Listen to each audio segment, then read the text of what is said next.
Welcome to SoCal Sports Report weekly podcast. I am John Stellman, along with Vince Morales and John Adams. What we're going to do today real quick, I've been advised by my producer, Justin, that it might be a good idea to tell people what we're talking about on the shows so they can get all excited and hyped up and know when they want to check in. We're going to lead off with the Dodgers and the Cubs, and then we'll talk about the Astro-Yankee series, which is in progress as we speak. Talk about the Rams and their surprising start. The Chargers finally got a break. Somebody missed an extra point. USC, their Jekyll-Hyde performance. The UCLA defense, which gave up 605 yards against Arizona. And we'll talk Kings-Ducks, who are underway, and Clippers-Lakers, who opened the season at Staples with the Lakers the home team on Thursday night. So let's go with the Dodgers and the Cubs. We all want to get home in time to see the first pitch of that game. Dodgers sitting pretty right now, 2-0 in the series. Basically, with this 2-3-2 setup in the baseball playoffs, all the Dodgers need to do is win one game in Chicago. And they could end it. They could end the series in Chicago, but all they need to do is win one game, come home 3-2. And, they're not going to lose at Dodger Stadium. Darvish against Hendricks. I saw in the paper this morning the Cubs were favored in that game. Hendricks is a tough customer, but Darvish this is what they got it for.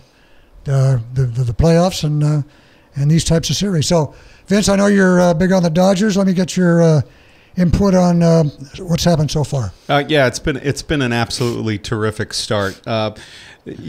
It didn't look like it was going to be great after the loss of Seager. That was a gut punch to hear that Corey Seager was going to be not only on a day-to-day basis, but held out from the LCS completely. It's clearly not a great injury, but something that can take some time a little time, and he'll be okay. But my first thought was, boy, that is really presumptuous of Roberts, to say, what if? We make the World. If we make the World Series, when we make the World Series, we need Corey Seager healthy. But clearly he had to have been not right, and they can shuffle those rosters again now for the World Series. Yeah, and in fact, if somebody gets hurt in the middle of this series, they're also allowed to replace that injured player with Seager because he's listed as day-to-day. So he could come back in this series theoretically, but it would mean the injury of somebody else who would be dropped from the LCS roster.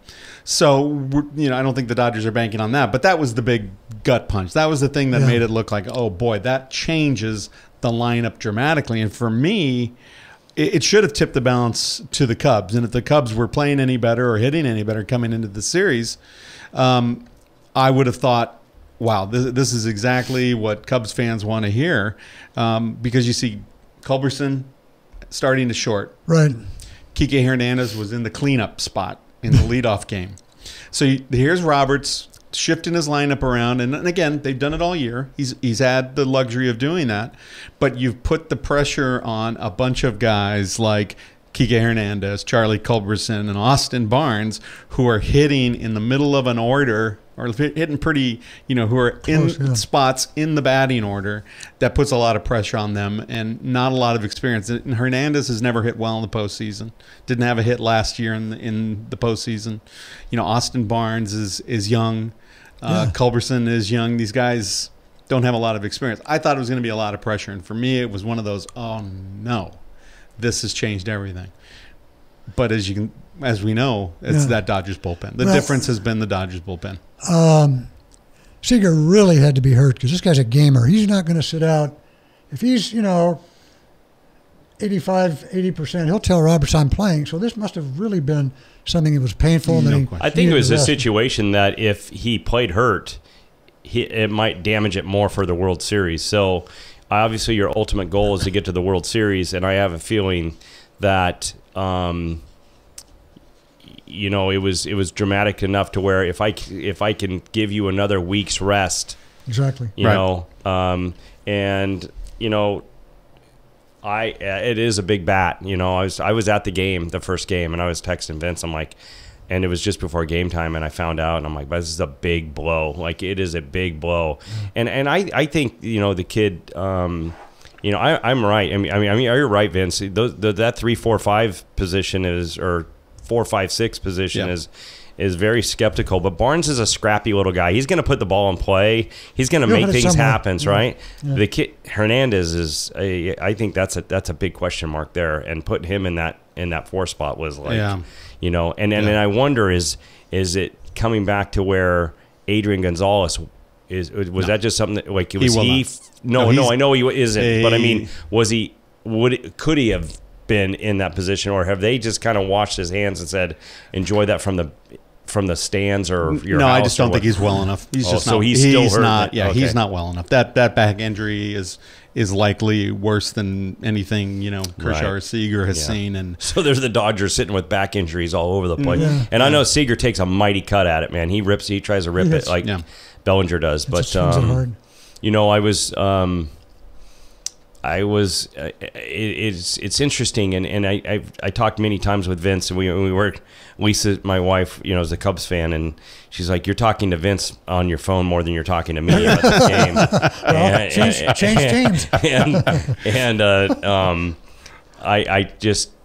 teams. We were talking, and I am finding out. I think we're figuring out that some of these guys just overmanage. It's absolutely amazing. And the guy AJ Hinch from Houston, I don't think he does. I think he really believes in his guys. And I'm talking to Vince, going, "Why are you bringing in Jansen with a 3-run lead? Everything momentum-wise is going your way." I watch Watson go ball 1, ground ball. Next guy, ball 1, ground ball, and he pulls him. And I'm like, what's wrong? And those guys actually going into that, we were talking about it. We're very skeptical of those 2 lefties. Right. They've actually stepped up and they pitched great, right? Yeah. Along with Morrow, right? He's done. Morrow's been terrific. So I was listening to Kevin Kennedy on the radio yesterday, and he's like, you have to have the lead by the 7th inning to beat the Dodgers. If you don't, you're done. Lights out.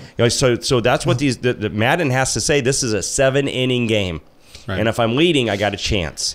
Right. But if I'm not, it's not going in my favor. Yeah. Well, and then Vince, proceeded to watch Madden make the stupidest moves, and it was very shocking to me because the guy, I think, is a brilliant manager, and what he's done in the last 2 games is stupendous, like really bad.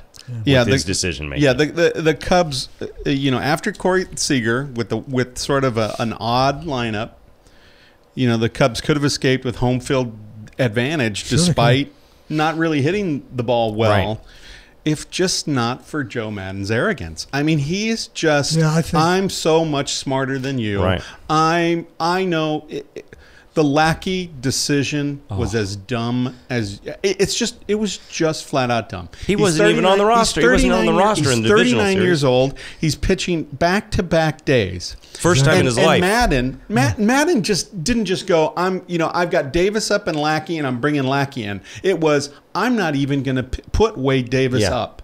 And after the game, it was like, we didn't have him up. If we got him up, we were going to put him in, and we wanted him to get the save. And it's like, are you kidding me? Yeah. How about just extending the game? Exactly. Right. Worry about that later. And Lackey, with all of that soft crap, the Dodgers grind every at-bat. Yeah, they do. Every at-bat.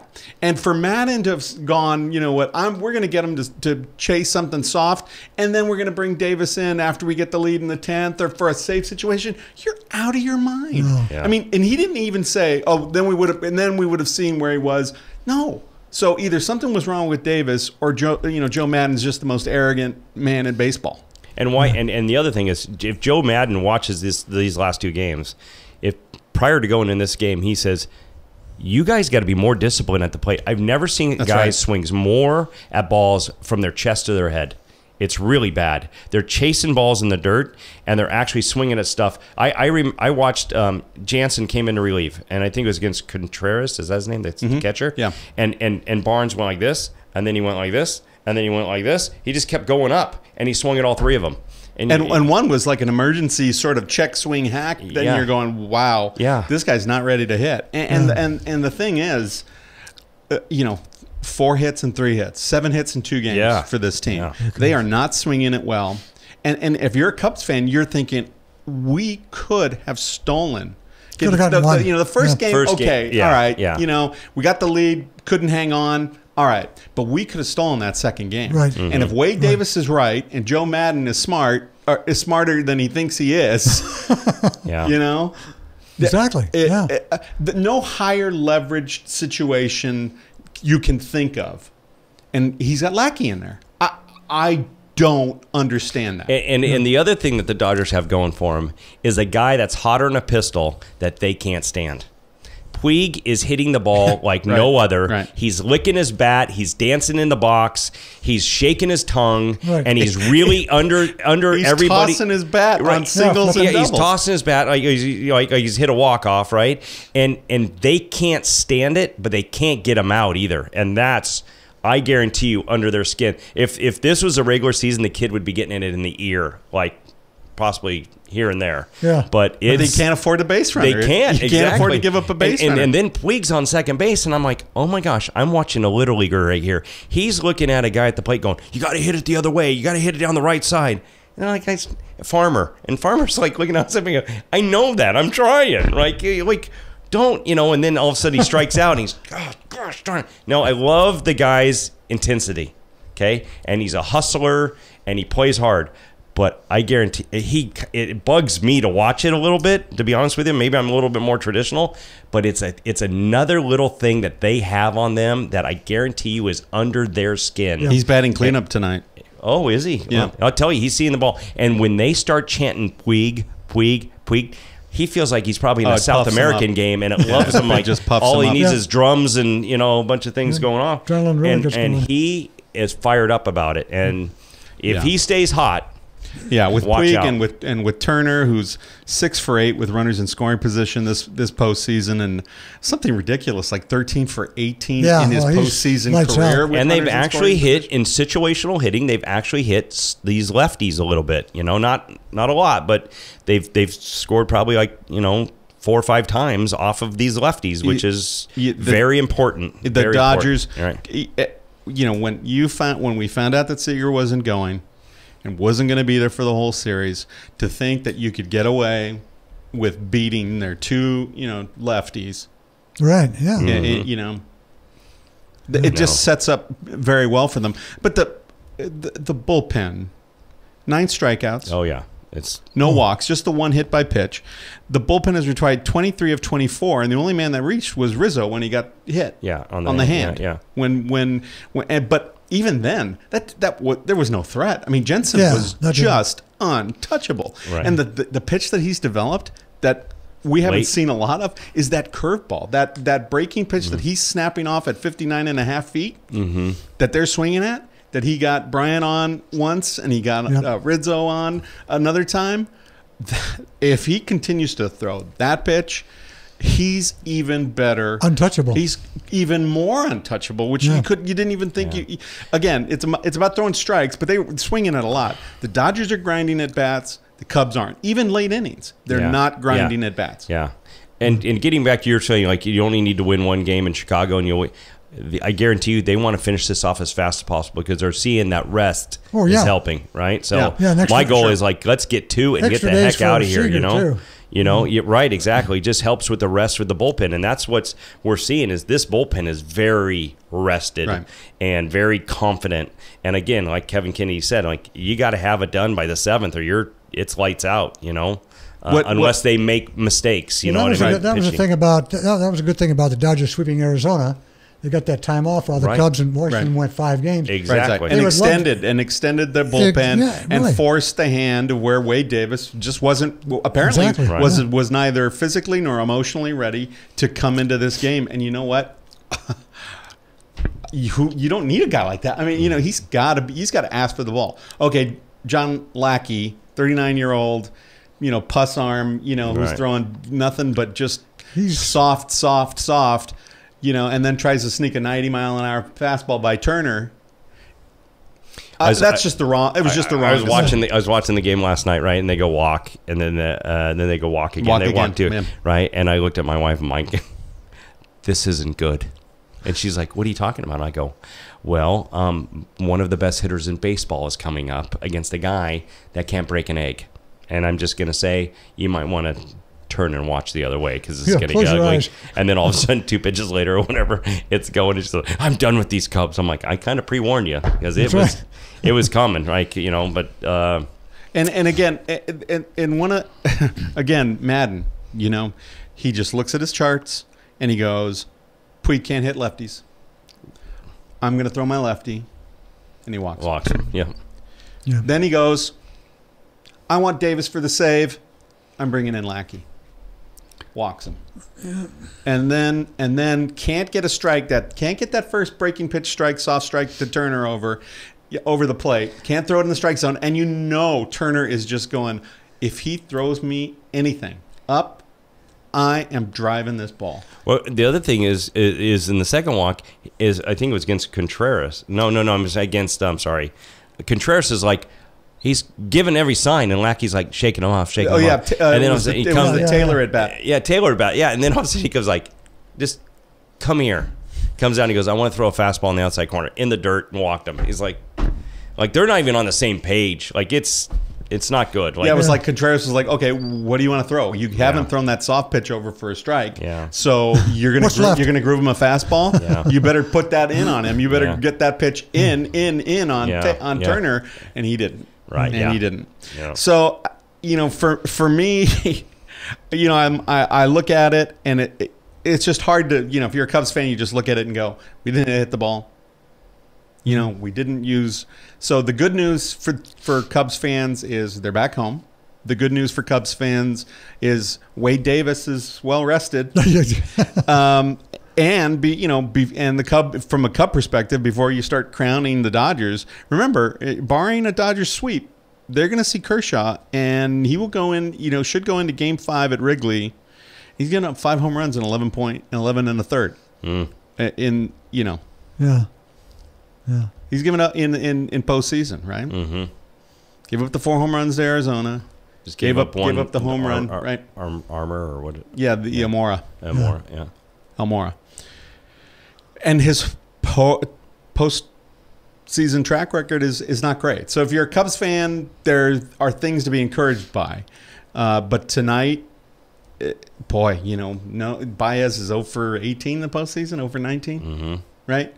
Boy, they just wash that guy's balls all day long about, boy, he can really slap the tag, and boy, he's great, and boy, he's so great defensively. And on one huge play, he moves the wrong way, and Turner gets the RBI right by him. Yep. Right? He's guessing, and he's moving the wrong way, and you know, and then they forgive him, like, oh, well, you know, the best guy's intuition. It's like, no, no, keep your feet still. And Hayward is atrocious.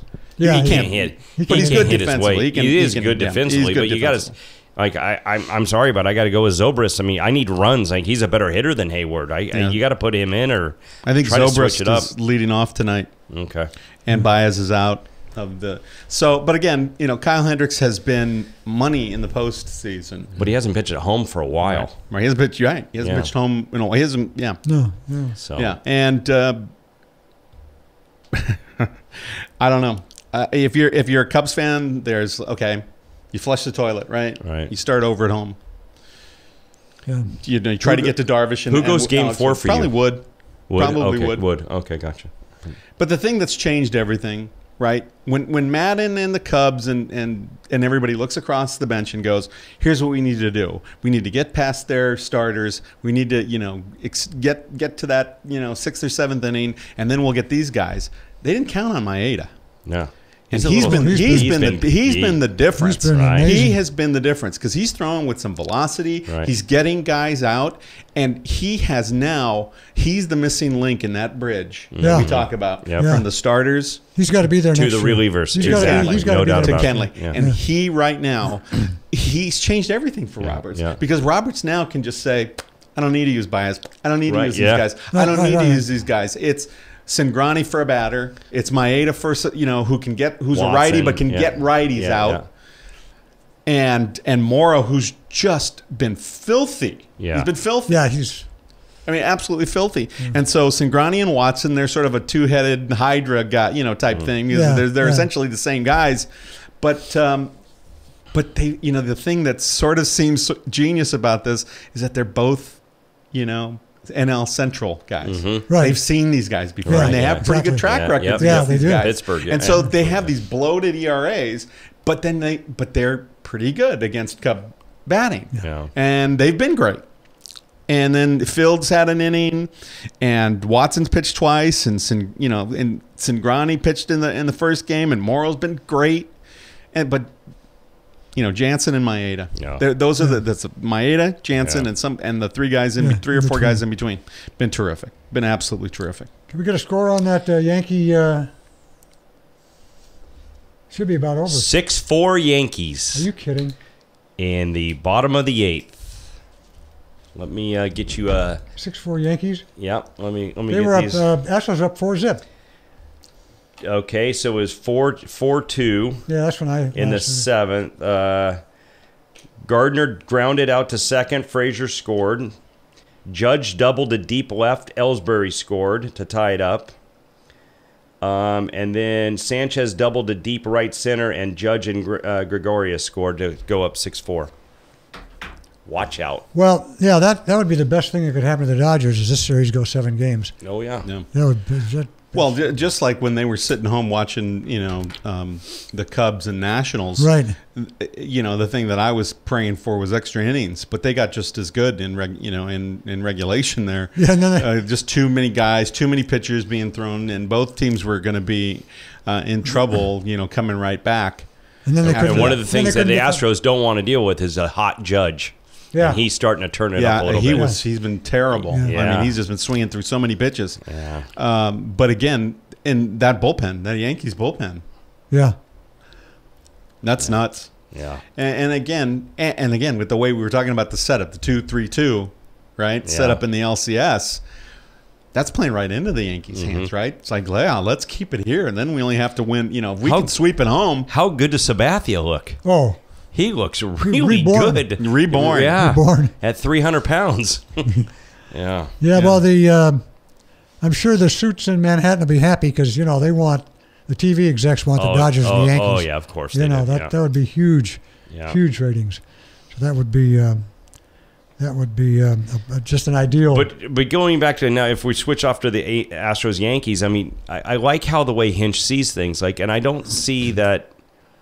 Letting Verlander go for a complete game, that would not happen with any other coach here. 24 pitches? Mm-hmm. Yeah, these guys would be shut off in the 7th inning. I don't care if it's a 1-1 game or 1-0 game. You're done, and I have my 7, 8, 9 guy. Exactly. I mean, Cleveland would have went 7, 8, and 9, and Yankees would have probably done 8 and 9. And that's what I kind of like. I'm like, this guy's in the zone. You let him go, and things worked out. But they have quieted those Astros bats till tonight, and then I thought, here we go. It's like 4-0 at one point, and it then was 4-0. Yeah, that was they picked at it. That was the thing that you look at when I'm looking at the Astros Yankees. I thought the Astros really didn't club it at home. They were just not.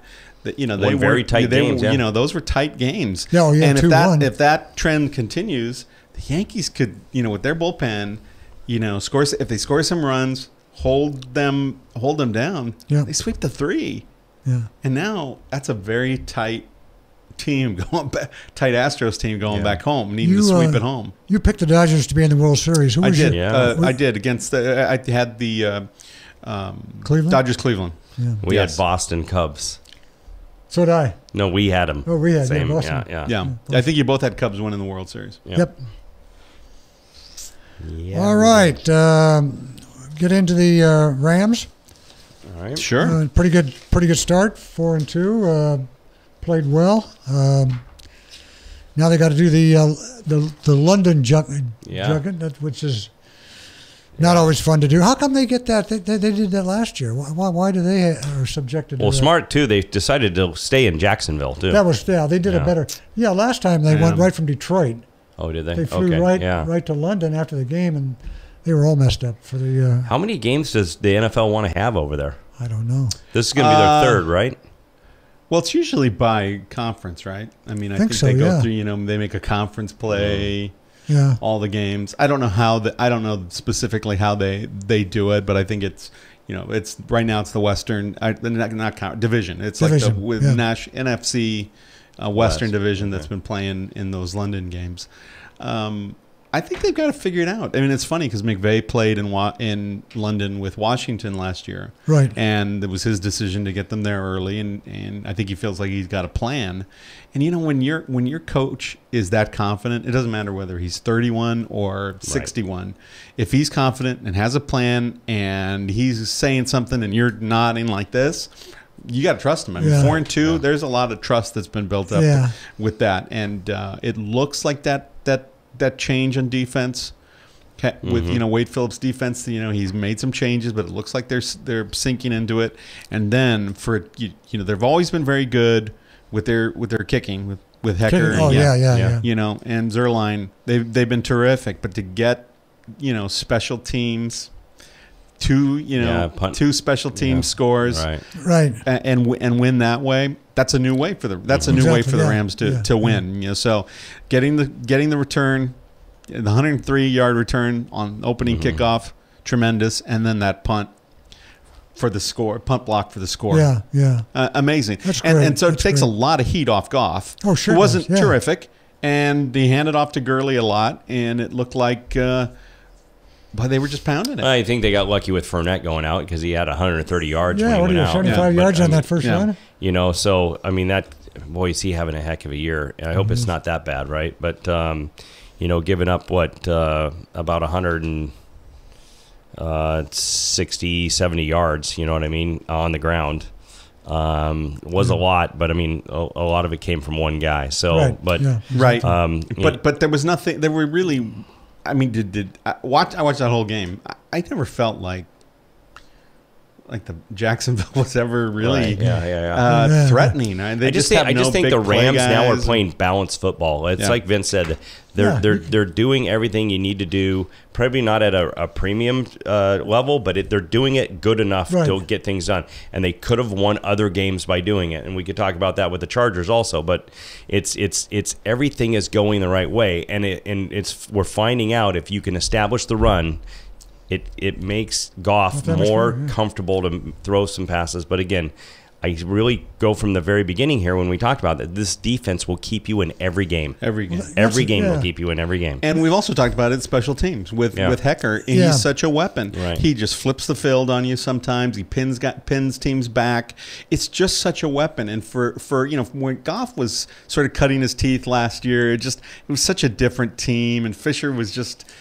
Fisher just seemed like an Eeyore. Like he knew he was gone, right? And they were just for Goff to have that sort of balance around him. It just takes so much pressure off of him, and he doesn't have to be great. He just has to manage a game, and he managed a game. Didn't turn the ball over. Handed the ball to Gurley. And that's where I think the young coach is kind of saying, you're okay. Just calm down. And just don't make stupid mistakes. If you can't find your guy, throw it away. It's okay.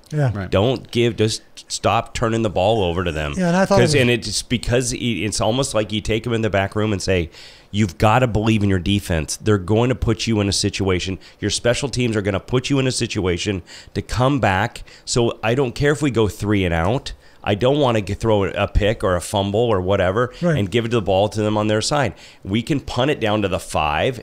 Our defense will hold it. We'll get it back on our 45, and we'll work again. Just calm down. Don't. And it's almost like a Sam Darnold thing. Don't try to win this thing by yourself. You've got a very balanced team. Let everybody do the job. It was great that he did have an off day. He's been good, but he wasn't really consistent. He had the defense picked him up. His offensive line protected. His offensive line rush blocked well. They got the tremendous special teams and a defense that held when they needed to. I mean, a terrific game. And when you look at some of the ways that they're winning, it makes it doesn't mean like, oh God, they're a lock, right? It just means they're finding different ways to win, and that bodes well. That's the deeper into the season that they go, and offensively, you're just sort of waiting for it to really click in, because with Woods and Watkins and Cooper Kupp and the tight ends, wow,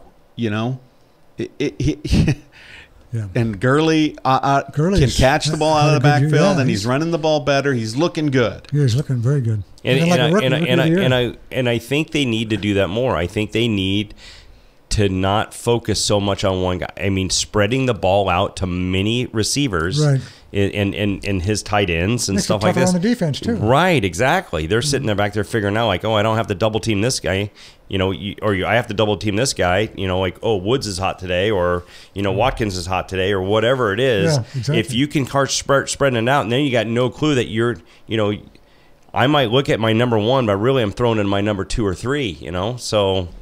Right. And again, I think it's just it's a maturity with him, for sure. and I think that you couldn't have a better coach younger coach with a younger quarterback. And the more confidence he gets, the more able he's going to recognize the mismatches when he's got Gurley on a backer, or he's got one of his tight ends, on a linebacker or against a zone. He's gonna start reading that better, and you already see some improvements. And he's got a tremendous arm. I like what I'm seeing. 4-2. I think that's deserved. I think they've lost the games that they deserve to lose, and they've won the games that they've deserved to win. Yeah.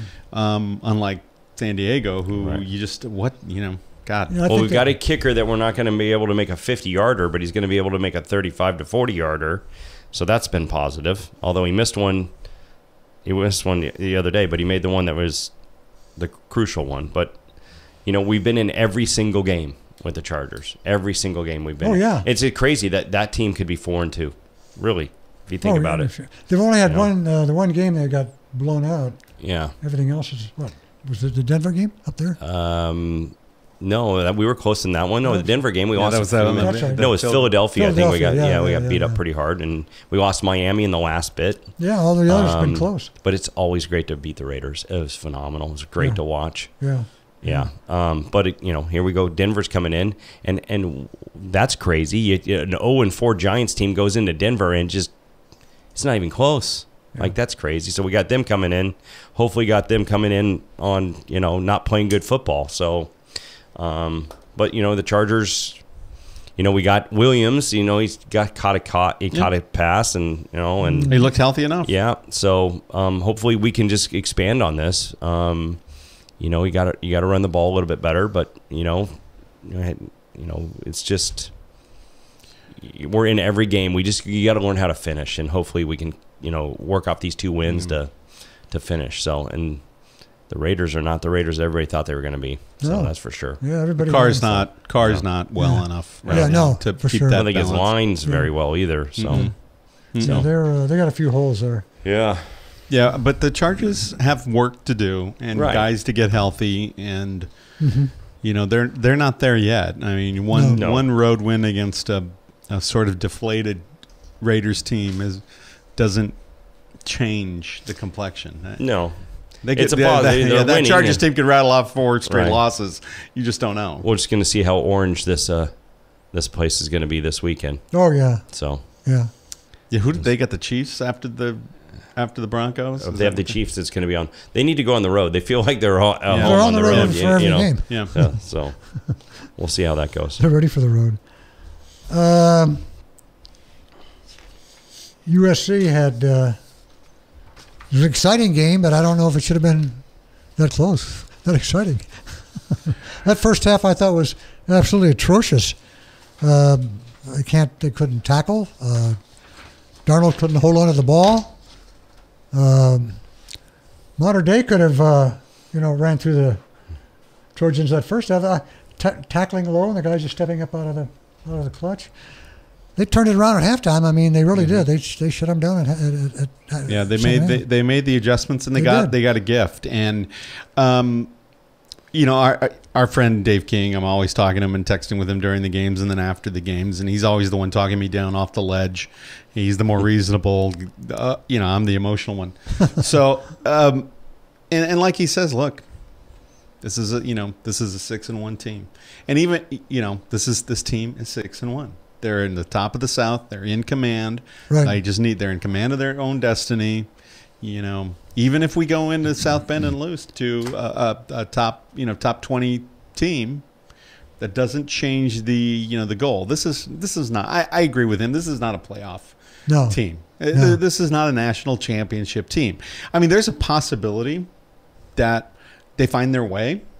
Well, they find their way. They beat Notre Dame, and yeah. they get closer to that, and then they keep running the table and beating the teams and get a nice rematch with Stanford or Washington State, or a rematch of last year with UW or Washington. Yeah. The Pac-12 has done no favors for themselves. No. For Washington to get beat the way that they got beat. Well, yeah, it didn't hurt. It didn't help SC that Washington State lost to. Right. In Arizona. Yeah. I mean, so, I am worried about them because it just doesn't seem, if you look at the stats, right, just the passing stats, looks like Darnold had a great game. Yeah. Right. Over 300 yards. 358. 2 touchdowns. No interceptions. Right. Yeah. The line looks good. And the trend on that, interception-wise, has been better. But there were still 3 turnovers. Exactly. That's a game. In red zone areas, or right? Is that what you said? Or deep in their on their side their side of the field, and in a couple of instances, and you can look at it and say, hey, we got a gift. Let's parlay that into something good. The defense is a very good team. The play calling needs to improve. Mm-hmm. They're getting some guys back from injuries. The Porter Gustin injury has been a killer. He's probably not going to be back for Notre Dame. Yeah. Stephen Carr, who's been a tremendous freshman. What's his update? He's going to be available for Notre Dame. Okay, that's good. They look like they're getting one of their linemen back for the Notre Dame game. Because Notre Dame came out a 4-point favorite. 4-point favorite. Yeah, the 3.5 is what I saw. 3.5, 4, which is essentially a, pick them on a neutral field. Correct. Yeah. And that feels right to me. To me. Because Notre Dame had a bye last week, right? So they're fresh. Yeah, they're plenty of time. Yeah, that's right. And USC does not have a bye this year. No, there's no bye. I mean, they do, but the bye is after UCLA and before the Pac-12 championship game. Oh, we already have plenty of time between those 2 games anyway. You don't need an extra week. Yeah. So I think I go back and forth. I vacillate on whether or not. I think I need to lower my expectations. This is not a playoff team. This is not a national championship team. It's a Rose Bowl team. It is a Rose Bowl team, and it's a Pac-12 championship Pac-12 championship team type team. And that business still needs to be taken care of. Right. Nothing changes after this week. Are they growing the grass high in Notre Dame this week? Yeah. They haven't mowed the lawn in there. It looks like they have the groundskeeper from Trinidad and Tobago. Oh my God. That's beautiful. Yeah, I mean, I watch sometimes. You feel down. You watch the replay of that game. Yeah. And for a team that likes to think, they're, we recruit only the best kids, only the smartest kids. For a team that sort of, banks on integrity, not a lot of integrity there. I mean, that grass was an ACL tear waiting to happen. I mean, that it was like, oh my God. I remember playing on fields like this, at uncles' houses, and and the grass was just a little shorter. You'd see an old DeSoto in the weeds. Oh, it's terrible. It's probably not going to be like that anymore. It's different. But this is Notre Dame's beatable. Mm-hmm. But so is USC. They just can't beat themselves. Yeah, they can't beat themselves. And again, for me, it's improve this week and parlay that into something against the teams you need to beat to win the Pac-12 South. Because then they go down to Arizona and State, and they're playing good football right now. They are. You know, they found their way. I'll tell you, they got some big boys up front that can get through an offensive line, and Browning was running for his life a lot. Yeah. Talk about a kicker. It was game. interesting because they were talking. I watched a lot of that game as well, and they were talking about how they love to dial up blitzes and they love to go with these exotic things. And Graham finally just put his foot down and said, "Look, Yeah. you know, let's just go straight." He says they threw a few things in, but that team looks like they don't need the gimmicks. They don't need these strange, gimmicky blitz. If they played straight like they did against UW, throw in a couple of wrinkles here and there, they looked good. I mean, that team looked defensively really good, but Browning looked like, what the hell? Like, well, I mean, I think they ran an ad in the local newspaper for a kicker also.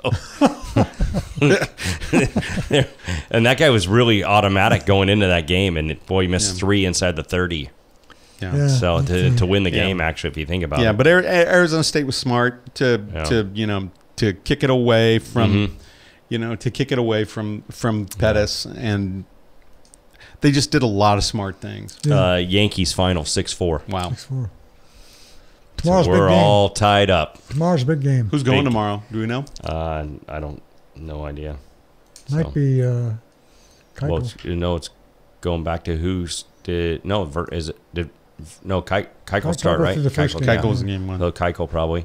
Keuchel versus whoever threw in that first game? I forget who threw the first game. Can't remember. It's supposed to be Severino, but it wasn't. Yeah, I know. Yeah, I hear that. It's looks like Keuchel and Tanaka tomorrow. Tanaka. Oh, okay. He's actually done well this year. Yeah. I mean, as well as you can do with the 4.74 ERA. But tomorrow's that's the game. Big game. I mean, that's the game because, like I said, if the Yankees can steal it and with their bullpen take that back to Houston, we're having to win just one. Yep. Houston almost has to win that game tomorrow. They almost have to. Well, and they got a good guy, Keuchel. He's your guy. Yeah. He's your guy. So. Yeah, because if you're going Verlander in Game 6, right? If you're gonna, what's he got left? I mean, maybe he's actually 6-0 at home. So I want Verlander back in. Look, that's great. I mean, but he's Justin Verlander, right? Right. Yeah. But earlier in this season, he was hittable. Well, what's scary about it is, I got to look at this, but how bad was your bullpen here? You know what I mean? Was it your bullpen that gave all these runs up? Houston, yeah. So. Yeah. Yeah. Houston, we have a problem. UCLA has a problem. What about Tom Bradley? How long can Tom Bradley hang on? I don't know. This is absurd. 400. They rushed for 457 yards. Yeah, and 605 total. So that's just telling me they don't know how to tackle.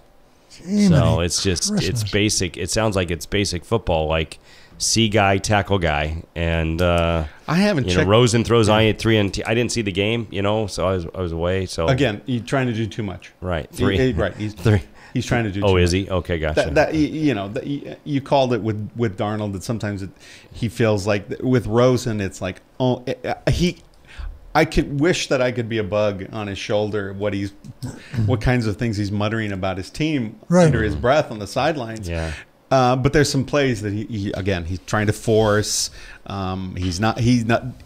His line has given him time, but at the times when the pocket does collapse, and he has to force some things, it just doesn't get pretty. And for him, he's got to be perfect on offense because his defense is just dreadful. I haven't checked the statistics, but I'm pretty sure that after that game, giving up 457 yards, they're either dead last or close to dead last in rushing yards allowed per game. Because I know they were 124th out of 130 or 100, whatever it is. They were pretty bad. I mean, it was in the. And then you give up 457. And then you give up 457. You got to be in the cellar or near it. Yeah. That puts you over the hump.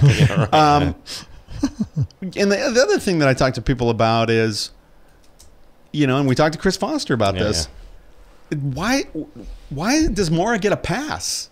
I think. I mean, there are a lot of fans that are extreme, and after every loss, they want Mora fired. Right. And there were those guys last year who want more. But there are more reasonable people who should be looking at this and saying, okay, these are all your recruits. We've kept you long enough to where now we know who your guys are and the talent that you can recruit. You're not getting it done. You can't keep blaming an offensive coordinator or a defensive coordinator or these other guys. Well, at some point, it's on you. I think the AD... You hired him. The AD is gone, and he retires in 2019.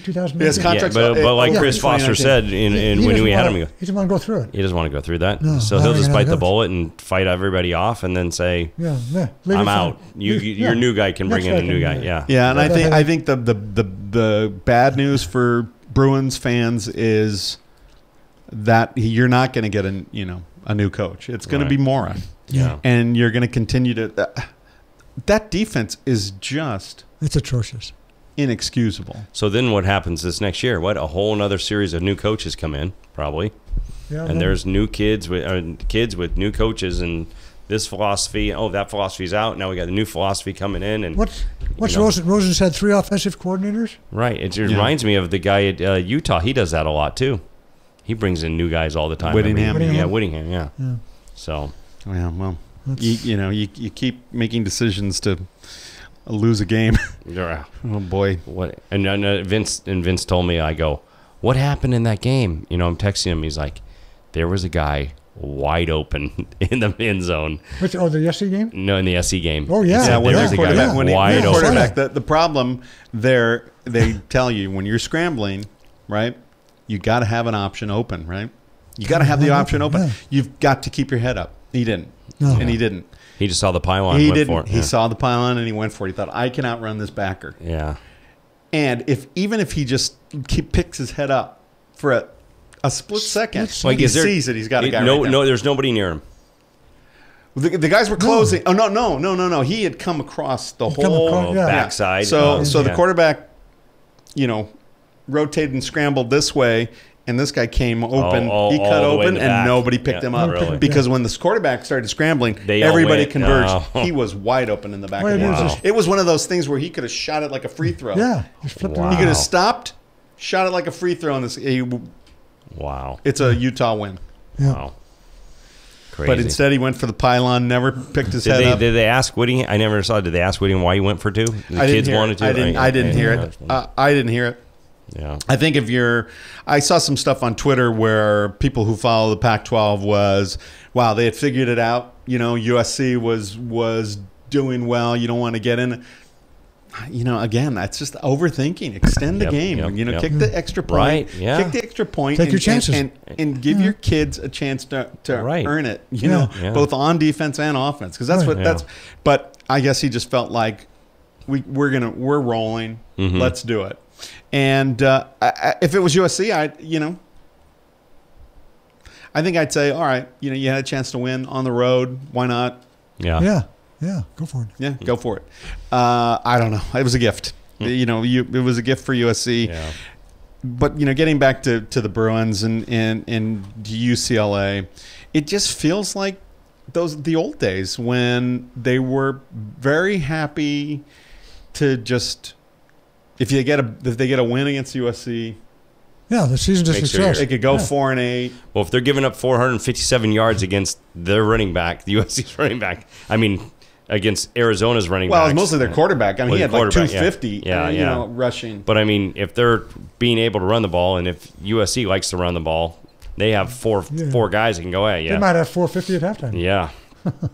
Yeah. Let's get along and talk a little bit about the Kings and the Ducks. Kings are on fire. They're off to a great start. Kings are rolling. They are playing well.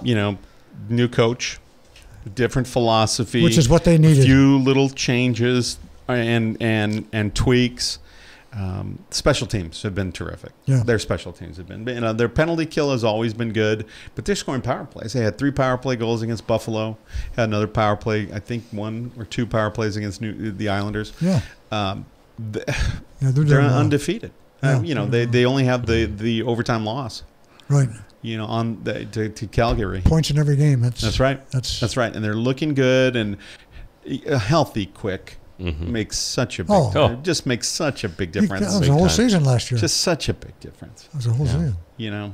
Yeah, and a couple of the new guys, you know, Kempe and Kemper and Iafallo, you know, they're getting good minutes and they're playing well.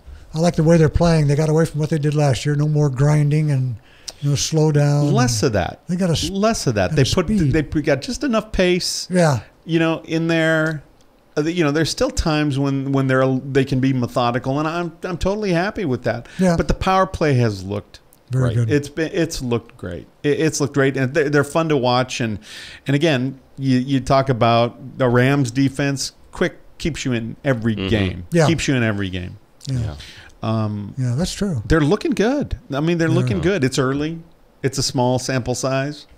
I haven't even watched a full game yet. I'm not there yet. Yeah, I know. There's so much going on. Yeah. Getzoff failed the test. Name your fourth line, and he had no idea who the guys were.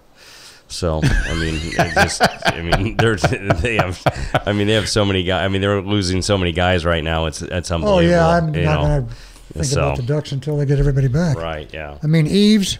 I mean, you hope your superstars don't get hurt. You know, trying to play too hard for them, but. Injuries are part of the game. Expect to have major injuries through the season for a week, 10 days, but not a half dozen guys out.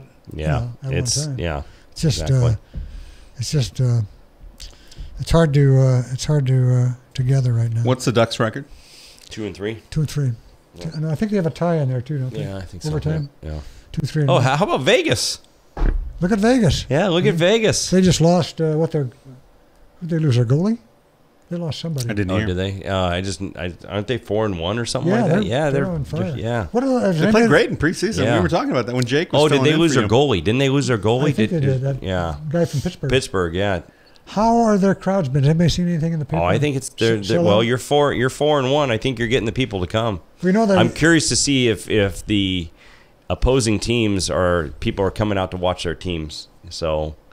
I have a feeling you're going to get a lot of Kings fans that come out and a lot of Ducks fans that come out for those games. They sold 14. They stopped their season ticket sales at 14,000. They could have. The general manager said they could have sold all 18,000. I'm sure they could have. Oh, no doubt about it. Yeah. They wanted to give the local guy and you a chance. wonder how many of that is to StubHub. Right, exactly. Yeah. Because I guarantee you that's a lot of them. So. Yeah, that's.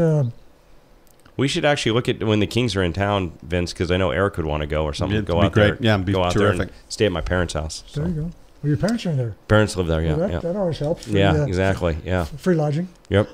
So. Well, we're at an age now when we go to Vegas, we do need to sleep. In the old days, we didn't have to. Yeah. But this age, a car for 30 minutes and go, you're fresh, you're okay, good. let's go. You good? Good. Here's a little Sprite. Splash it under your armpits. Let's go. Little 20-minute power nap. And let's get after it. Right. That's right. Give me the baker and I'll finish it off. All right. Here I am at the video poker. But, yep, I'm all right. I'm good. Thursday night, the NBA, it opens before Thursday, but that's the opener locally. Clippers at Kings, or at Lakers. Right. Staples. I've seen nothing that tells me that the Lakers are going to win more than 30 games. Yeah, Nothing. You know what? I'm excited to see how the kids do. I think there's going to be some nice signature wins there, as long as they're improving, and getting better, and they're playing right and they're finding who the right guys are to keep.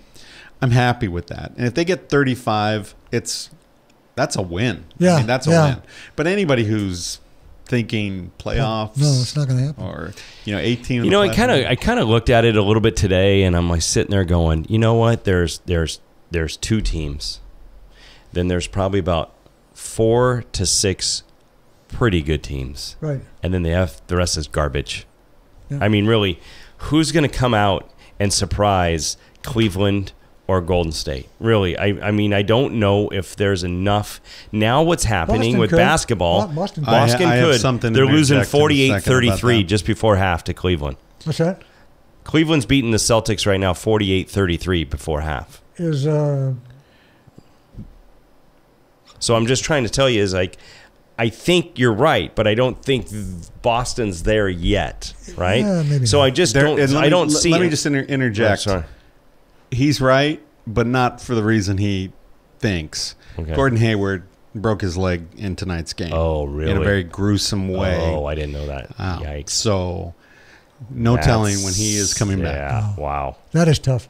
So, Joe Theismann. So the Celtics. I saw that. Yeah, so did I. Yeah. Yeah. So the Celtics. Yeah. Horrifying leg break just 6 minutes into NBA season opener and his debut. Gordon Hayward gone. And So- that looks like a. But is this what's going to happen? These superstars have made all this money. Are they going to now start going to these teams to try to now? Let's just say when Hayward gets healthy, and if they give a run for their money for Cleveland, now do they see the momentum of Boston starting to take? So then these superstars start to join into that team to make these 1 and 2 year contracts to boost that up to and then they go over here and they go over, and then all of a sudden it's another just 2 teams that are just so elite above everybody else. I don't, Wade's now coming over to Cleveland to help out. And I know he's on his downside of his career, but, it's just like Cleveland's, for some apparent reason, it's like they let their guard go, but then they let Irving go.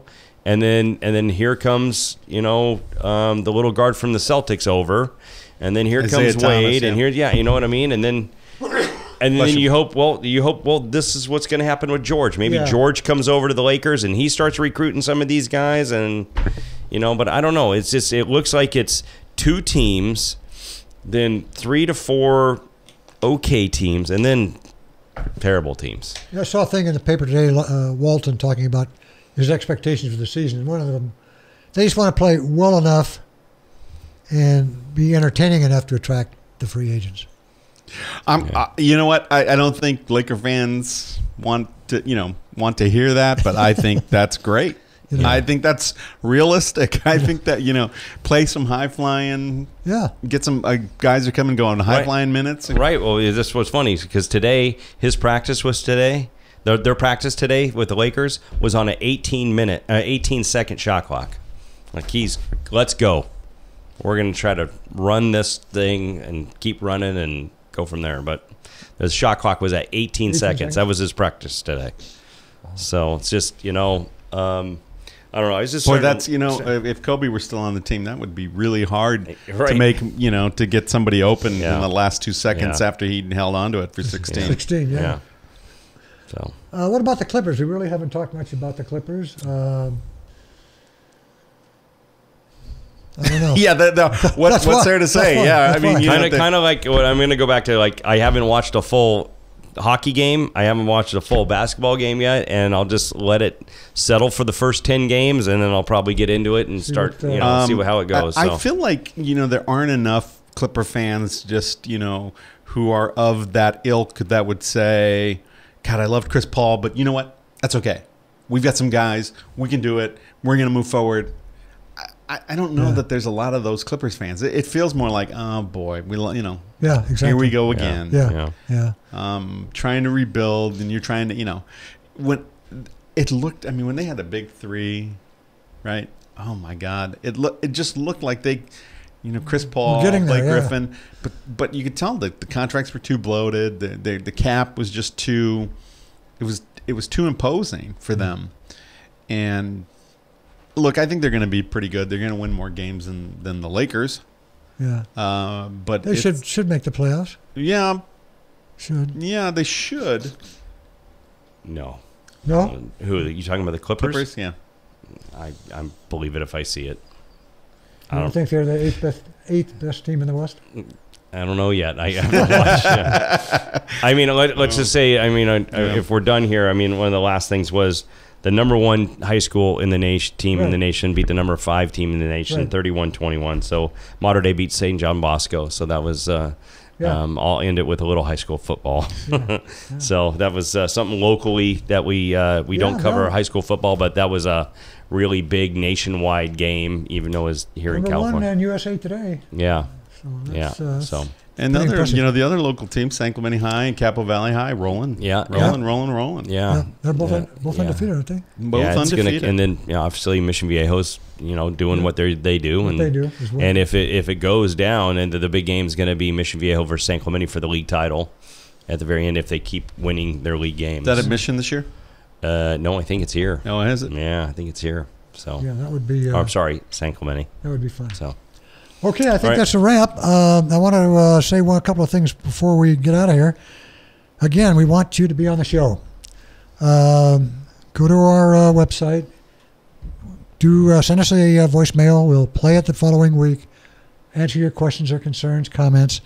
But to interact and tell us what you think. If you don't like us, that's fine. Let us know about it, and we'll respond. So with that, I will say we are out. Good night. peace.